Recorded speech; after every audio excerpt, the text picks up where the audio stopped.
Did you guys know that in Chainsaw Man, Denji is actually a big fan of Burger King? So yeah, it was implied many times throughout the Chainsaw Man light novels that Denji likes Big Macs, dude.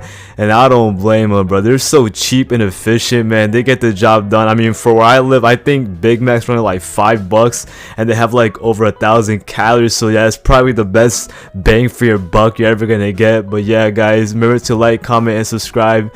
Peace, dog.